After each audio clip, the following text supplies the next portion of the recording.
സിനിമയിലെ ചേരിപ്പോര് പുതിയ തലത്തിലേക്ക്. പുതിയ റിലീസിനുള്ള കരാറിന് അനുമതി തേടണമെന്ന് വ്യവസ്ഥ വെച്ച് ഫിലിം ചേംബർ. നീക്കം മോഹൻലാൽ ചിത്രം എമ്പുരാനെ പൂട്ടാൻ. റിലീസ് ദിവസം സിനിമാ സമരം നടത്താൻ ആലോചന.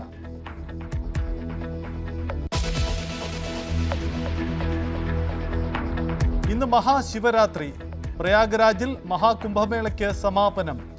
5ാം അമൃത് സ്നാനത്തിനായി തീർത്ഥാടക പ്രവാഹം. കേരളത്തിലെ ക്ഷേത്രങ്ങളിലും വിപുലമായ ചടങ്ങുകൾ. ബലിതർപ്പണത്തിനൊരുങ്ങി ആലുവ മണപ്പുറം.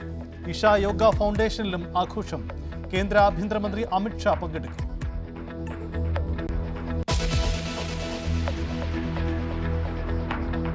ഫ്രാൻസിസ് മാർപ്പാപ്പയുടെ നില ഗുരുതരമായി തുടരുന്നു. ആരോഗ്യനിലയിൽ മാറ്റമില്ലെന്ന് വത്തിക്കാൻ. രോഗം വൃക്കകളെയും ബാധിച്ചുവെന്ന മെഡിക്കൽ റിപ്പോർട്ട്.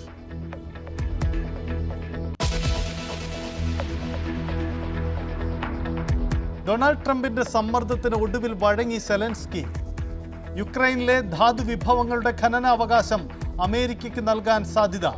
നടപടി ട്രംപ് പുടിനുമായി നടത്തിയ ചർച്ചയ്ക്ക് പിന്നാലെ. ഡൊണാൾഡ് ട്രംപിന്റെ ആദ്യ ക്യാബിനറ്റ് യോഗം ഇന്ന്.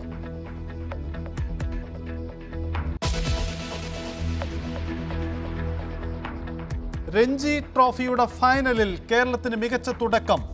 81 റൺസ് എടുക്കുന്നതിനിടയിൽ വിദർഭയ്ക്ക് 3 വിക്കറ്റ് നഷ്ടമായി.